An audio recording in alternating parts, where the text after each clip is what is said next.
Ravi de vous retrouver sur le plateau TV des JFR, les journées francophones de la radiologie, édition 2018. Et le service de neuroradiologie du CHU de Lille est bien représenté sur notre plateau, en la personne de Grégory Kuchinski. Bonjour. Bonjour. Vous êtes praticien hospitalier universitaire en neuroradiologie donc, et à vos côtés, Martin Bretzner. Bonjour.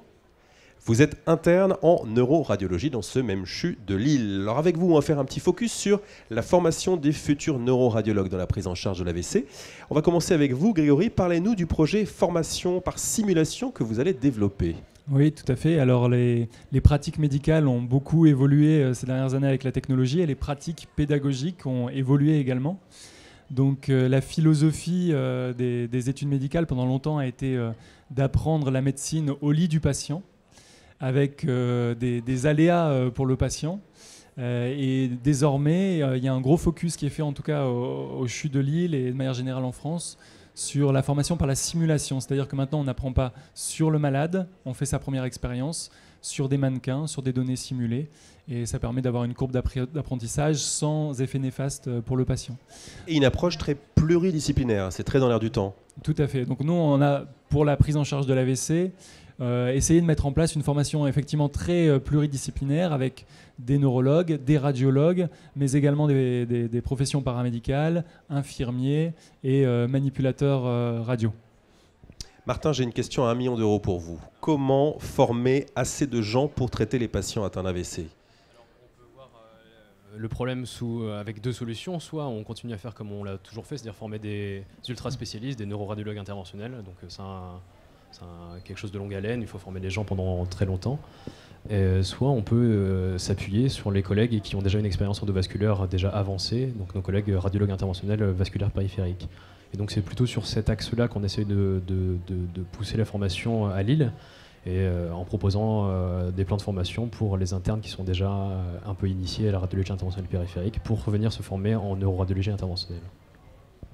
Grégory, est-ce que vous pourriez nous donner un exemple ? Vous nous parliez de formation par simulation tout à l'heure, pour que ce soit un petit peu concret pour les internautes.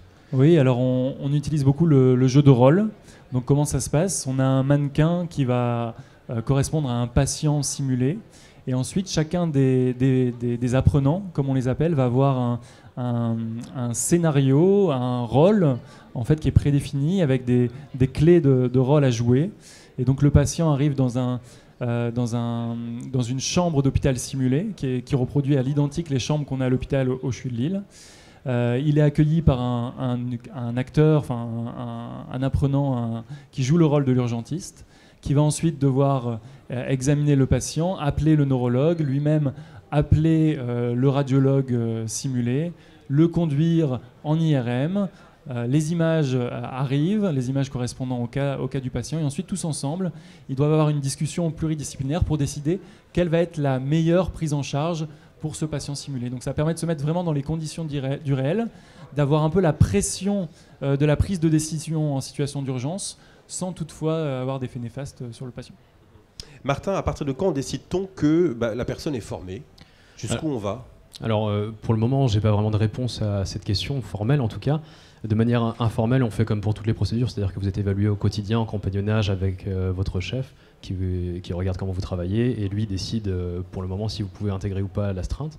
Mais on mène en parallèle une réflexion sur comment formaliser un petit peu cette évaluation, et soit quand on veut monter un projet, soit on part de zéro, soit on s'inspire un petit peu des collègues, et on peut par exemple s'inspirer de ce que font les Allemands sur la certification de l'évaluation à la réalisation d'une thrombectomie, qui eux proposent de savoir si on a déjà effectué 100 thrombectomies sous le contrôle d'un radiologue senior, on peut être admissible à faire au diplôme qui permet de faire des thrombectomies de manière quotidienne.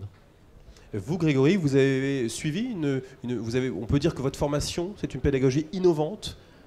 Vous êtes le fruit, votre cursus est le fruit d'une pédagogie innovante? Moi, non, je ne fais pas partie de cette génération qui est... Vous n'êtes pas si vieux pourtant. Non, je ne suis pas si vieux. Je suis un jeune praticien hospitalier universitaire. Mais j'ai bénéficié d'un apprentissage à l'ancienne. C'est vraiment très très récent. Là, le centre de simulation, d'ailleurs présage du CHU de Lille, a ouvert ses portes il y a quelques années. Mais il y a vraiment une journée porte ouverte cette année, là très récemment, le mois dernier. Donc c'est vraiment un axe de développement et de pédagogie qui est tout nouveau et qui a beaucoup d'avenir pour la formation des jeunes. Les jeunes ont beaucoup de chance vraiment de pouvoir avoir accès à toutes ces nouvelles technologies. Et vous, Martin, qui êtes un homme dans l'action en tant que radiologue interventionnel, vous avez appris à l'ancienne aussi? Alors oui, parce qu'on n'avait pas la plateforme pour l'instant est un petit peu orientée pour le management un peu précoce de l'AVC. C'est-à-dire que Grégory s'occupe de former les gens à l'admission du patient, au management de l'imagerie et des premières phases, on va dire, non techniques. Après, peut-être que dans l'avenir, il y aura justement des étapes en simulateur virtuel ou bien sur Flow Model qui pourront permettre aux plus jeunes de s'entraîner la première fois pas sur un patient. Pour finir, qu'êtes-vous venu chercher au JFR 2018 et qu'avez-vous appris? Que retenez-vous de votre venue, Grégory? Oui, alors pour moi, les JFR, c'est toujours un rendez-vous qui permet de retrouver nos collègues d'autres centres, de nouer des collaborations, de rediscuter de projets communs, de confronter nos pratiques, notamment sur ces thématiques de simulation. C'est quelque chose qui se développe dans différents centres. Je sais qu'à l'échelle de la Société française de radiologie, il y a une volonté aussi de mise en place d'une plateforme nationale à laquelle chaque centre pourrait adhérer, venir profiter de matériel commun. Donc c'est vraiment les GFR l'occasion de se retrouver pour rediscuter de ce genre de projet. Ouais. Même question pour vous, Martin? Moi, je venais chercher des informations sur l'intelligence artificielle parce que j'ai vu qu'il y avait tout un focus. Bon, alors vous êtes venu faire votre marché. Exactement. Voilà. Alors c'est très loin un petit peu de mes centres d'intérêt. Oui, mais ça vous nourrit aussi. Exactement. Puis c'est porteur pour l'avenir, comme la radiologie interventionnelle d'ailleurs. Exactement. Merci beaucoup, messieurs, d'être venus répondre à nos questions. Et à très bientôt sur le plateau TV des JFR 2018.